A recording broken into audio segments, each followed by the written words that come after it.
तो बच्चों, welcome back. आज की वीडियो में बच्चों हम सीखेंगे learn Hindi consonant in English. जो हिंदी के कंसोनेंट की इंग्लिश होती है उसको आज हमें सीखना है। जब हम इंग्लिश सीख रहे हैं तो सबसे बेसिक्स जो होता है कि अल्फ़ाबेट्स, हिंदी के अल्फ़ाबेट्स तो हमें आते ही हैं, सबको आते हैं, प्रैक्टिस कर लो। और उसके साथ में हमें इंग्लिश सीखना है उनकी अल्फ़ाबेट्स की। जैसे हम वर्ड मीनिंग सीखते हैं, जैसे कम, गो, आना जाना, उसकी हम इंग्लिश वर्ड मीनिंग्स समझते हैं, सीखते हैं। उसी तरह से उससे पहले अगर आपको इंग्लिश पढ़ना सीखना है, समझना सीखना है, तो जो कंसोनेंट्स हैं, जो हिंदी के अल्फ़ाबेट्स होते हैं उनको कंसोनेंट्स बोलते हैं। तो जो वर्णमाला होती है हिंदी की, उसकी हमें सीखना है। पीछे वीडियो में हमने जो इसके वॉवेल्स हैं, जो इंग्लिश में वॉवेल्स होते हैं, उनकी हमने बनाई हुई है। अ से अंग तक इस वीडियो में हम सीखेंगे हिंदी के अल्फ़ाबेट्स, जिनकी की इंग्लिश में उनके क्या क्या वर्ड्स होते हैं। जैसे हमने लिख दिया है सारा, वीडियो पॉज करके आप नोट डाउन कर लो इसको और प्रैक्टिस करो। जैसा कि हमारा हर वीडियो में मैं कहता हूँ कि बच्चों, जब तक यहाँ पे आपको समझ में आएगा, एक बार जब हाथ से आप लिखते हो, 2 बार लिखते हो, 3 बार लिखते हो, तो वो क्लियर हो जाता है आपके माइंड में, वो फ्रेम क्लियर हो जाता है। तो पढ़ना है समझने के लिए, रटने के लिए नहीं पढ़ना है, ये ध्यान रखना। जो भी चीज़ है 10 पेज पढ़ने की बजाय 5 पेज पढ़ो, उसको समझो, उसका इसेंस समझो। और लेकिन प्रॉब्लम यही होती है, जब हम बच्चे होते हैं, छोटे होते हैं, सेकंड, थर्ड, फोर्थ, 10th में पढ़ रहे होते हैं, तो हम पढ़ते हैं उसको केवल रटने के लिए और समझ नहीं आता है। समटाइम्स कोई टॉपिक होता है, बट जब वो समझ आता है हम बड़े हो जाते हैं। तो आपको समझना है, उसका इसेंस समझना है। कोई चैप्टर पढ़ रहे हो आप, सपोज थर्स्टी क्रो, प्यासा कौवा, तो उसका इसेंस समझना है कि वो कहानी क्या कहना चाह रही है आपको, कि प्यासा कौवा था और वो किस तरह से अपना आइडिया लगा के और अपनी जो प्रॉब्लम को सॉल्व करता है। उसी तरह से हर चीज़ों से सीख के हमें उसको अपने लाइफ में कोरिलेट करना है, उसको यूज करना है। So let's start this learn Hindi consonant in English. तो क की हमने पहले लिख रखी है। क की क्या होती है? के। ख की के एच। कभी कभी लोग ए भी लगा लेते हैं, क की के ए, ख की के एच। जैसे हम बोलते हैं क अ आ रहा है, क अ, तो के ए भी लिख देते हैं। तो हम के ए में नहीं जाएंगे, केवल जो इसकी है वहाँ की, फिर जो हम सेंटेंस वर्ड्स बनाते हैं तो वहाँ से लिखेंगे। तो जो सेंटेंस होता है, देखिए, तो सेंटेंस जो बना होता है, तो सबसे जो सेंटेंस की सबसे जो छोटी इकाई होती है वो अल्फ़ाबेट होती है, इंग्लिश की भी या हिंदी की भी। अल्फ़ाबेट होता है, जो हमारे 26 अल्फ़ाबेट्स होते हैं हिंदी के, 36 होते हैं हिंदी के, 26 होते हैं इंग्लिश में।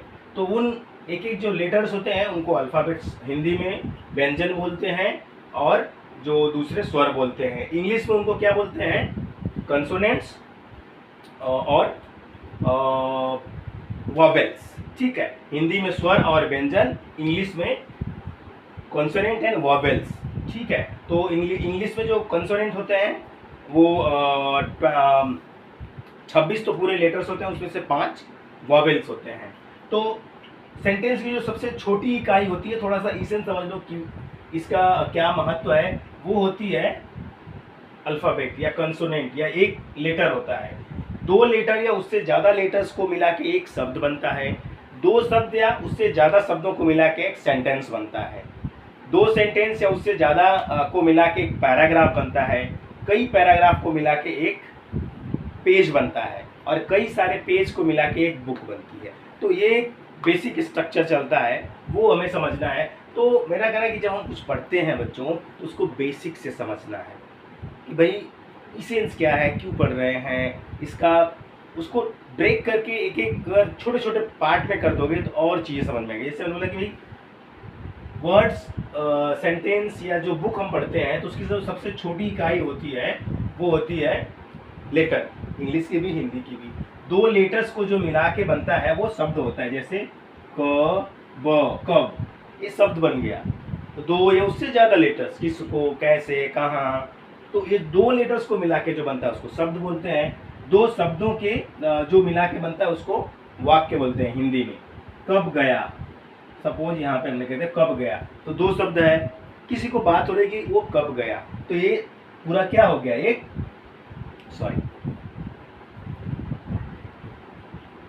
तो एक सेंटेंस बन गया। ये 2 शब्द हो सकते हैं, उससे ज़्यादा भी हो सकते हैं। अब हम कई सेंटेंस अगर बना दें इसमें, 2 सेंटेंस या उससे ज़्यादा, तो पूरा पैराग्राफ बन जाएगा। और 2 पैराग्राफ जहाँ पे लिख देते हैं वो पूरा एक पेज बन जाता है। और कई पेज जब लिख देते हैं पूरी बुक बन जाती है या चैप्टर बन जाता है, वी कैन से दैट। तो ये तो है कि कैसे इसकी स्ट्रक्चर बनता है हमारी जो लेटर्स के साथ में वर्ड्स और ये।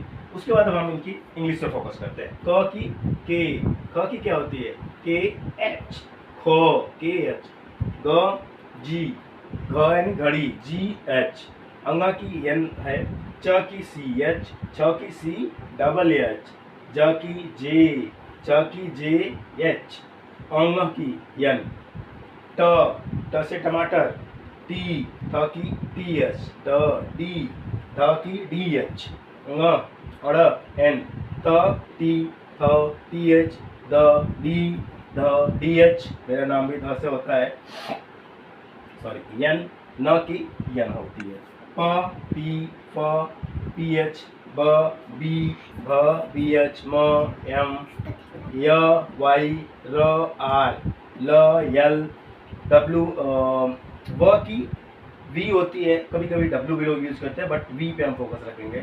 स एस एच, श एस एच होता है इसका भी, और जो स से सपेरा होता है उसकी यस होती है। छ के एस एच छत्री वाला, क्षत्रिय, K S H A T R I Y A, क्षत्रिय। त्र की टी आर, ज्ञ की जी वाई ए, ज्ञ ज्ञ। तो ये इनके लेटर्स की इंग्लिश मीनिंग होती है, जो हिंदी अल्फ़ाबेट्स कंसोनेंट्स हैं उनकी। इनको जब तक याद नहीं करेंगे आप, आपको वर्ड पढ़ना, आपको सेंटेंस पढ़ना, वो दिक्कत रहेगी ही रहेगी। तो इसको आपको पहले समझना है, 2 बार 4 बार 10 बार प्रैक्टिस कर लो, एक बार ये माइंड फ्रेम क्लियर होगा कि क से के, ख से के एच होती है। तो मैक्सिमम की ऐसे ही होती है, जो पहले की होती है उसको एच लगा के आगे बन जाता है, यहाँ यहाँ यहाँ आप देखेंगे।